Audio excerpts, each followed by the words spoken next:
Assalamualaikum warahmatullahi wabarakatuh.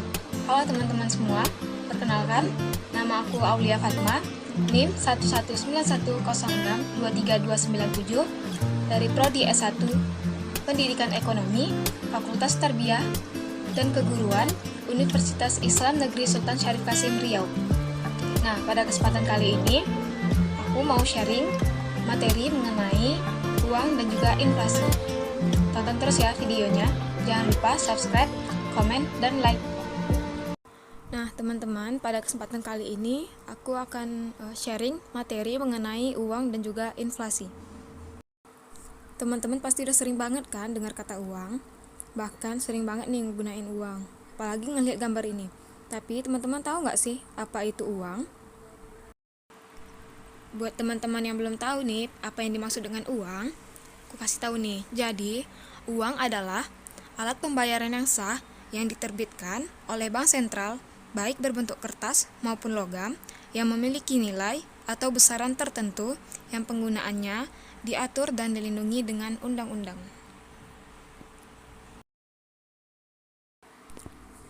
Nah, sekarang udah pada tahu kan apa itu uang? Selanjutnya kita akan bahas mengenai fungsi uang. Jadi teman-teman, sebenarnya fungsi uang itu ada dua. Yang pertama adalah fungsi asli, yaitu sebagai alat tukar dan juga sebagai alat hitung. Dan fungsi uang yang kedua yaitu fungsi turunan. Ada 5 fungsi turunan dari uang. Yang pertama, sebagai alat pembayaran. Yang kedua, sebagai penimbun kekayaan. Yang ketiga, sebagai penunjuk harga. Yang keempat, sebagai alat pembayaran hutang. Dan yang kelima, sebagai pendorong kegiatan ekonomi.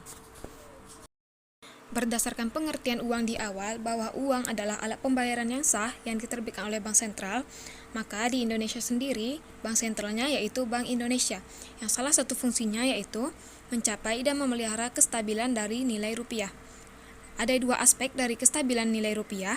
Yang pertama, kestabilan nilai mata uang terhadap barang dan jasa yang digunakan untuk menunjukkan laju perkembangan inflasi. Yang kedua adalah aspek kestabilan terhadap mata uang negara lain, yang digunakan untuk menunjukkan perkembangan dari nilai tukar rupiah pada mata uang negara lain. Nah, sama seperti lembaga lainnya, Bank Indonesia juga memiliki tugas-tugas yang salah satu tugasnya adalah menetapkan dan melaksanakan kebijakan moneter, yaitu kebijakan yang terkait jumlah uang beredar di masyarakat. Nah, Bank Sentral mengendalikan jumlah uang beredar dengan 3 cara. Yang pertama, dengan operasi pasar terbuka, yaitu dengan cara menjual sertifikat Bank Indonesia atau membeli surat berharga di pasar modal.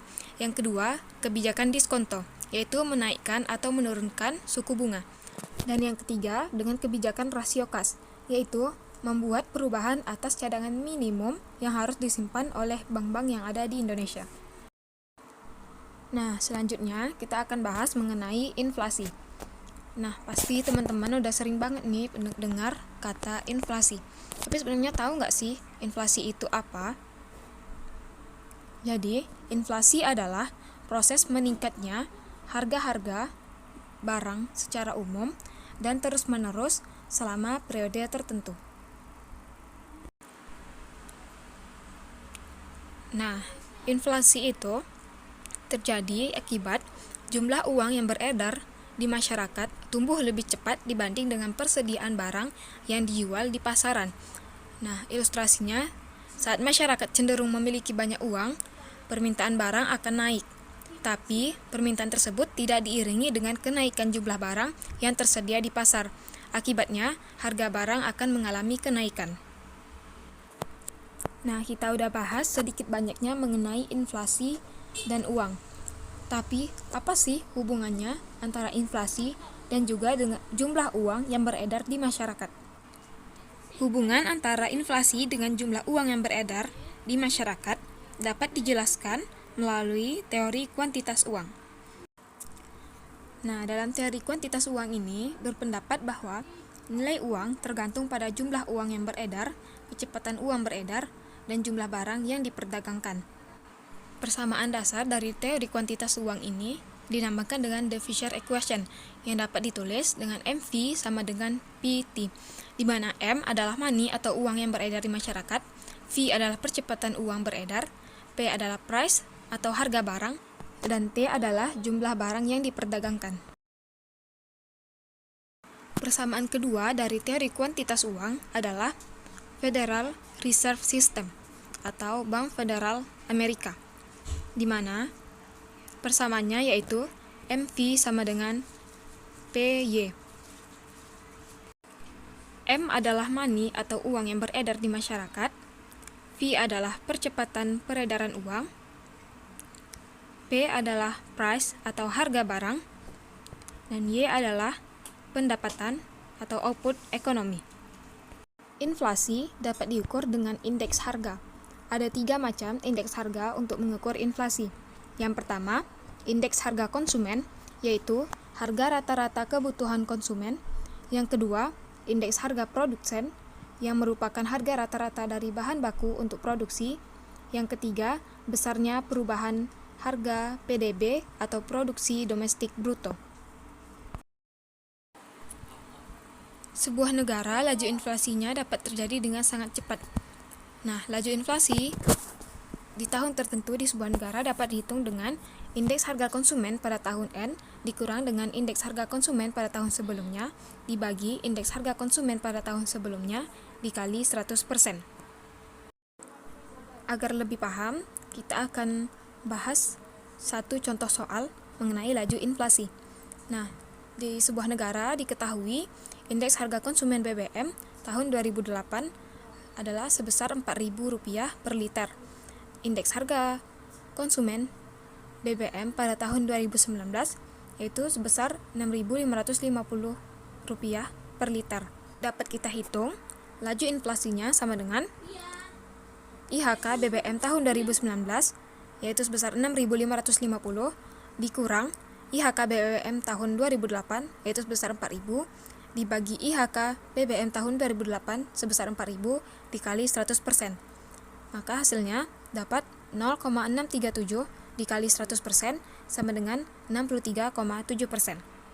Nah, dari soal tersebut, selama kurang lebih 11 tahun dari 2008 menuju 2019, inflasi yang dialami Indonesia dilihat dari IHK BBM adalah 63,7%. Artinya, rata-rata inflasi per tahun adalah 5,7%.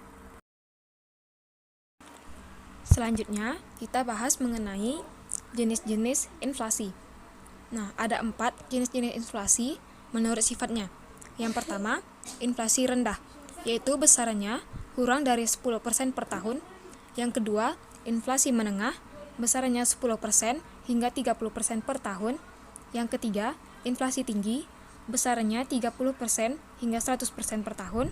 Yang keempat, inflasi sangat tinggi, besarannya lebih dari 100% per tahun.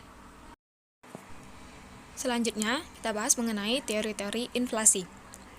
Yang pertama adalah teori kuantitas yang dikemukakan oleh Irving Fisher.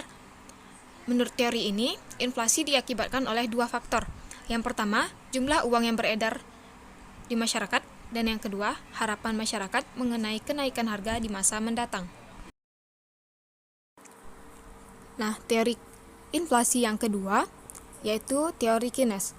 Menurut teori ini, inflasi terjadi karena yang pertama, keinginan masyarakat untuk hidup di luar batas kemampuan ekonominya. Dan yang kedua, adanya perebutan rezeki antar kelompok. Dan yang terakhir, teori inflasi yaitu teori strukturalis.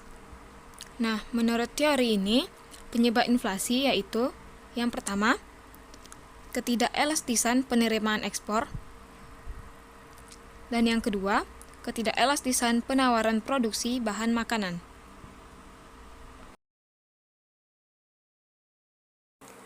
Inflasi yang terlalu tinggi di sebuah negara juga tidak baik, maka ada beberapa cara yang dapat dilakukan untuk mengatasi inflasi. Yang pertama dengan kebijakan fiskal, yaitu menurunkan pajak dan menaikkan pengeluaran pemerintah. Yang kedua dengan kebijakan moneter, yaitu dengan cara menurunkan suku bunga, menurunkan reserve requirement, dan membeli surat berharga. Dan yang ketiga, dengan cara deregulasi sektor industri, yaitu dengan cara menyederhanakan regulasi dan birokrasi.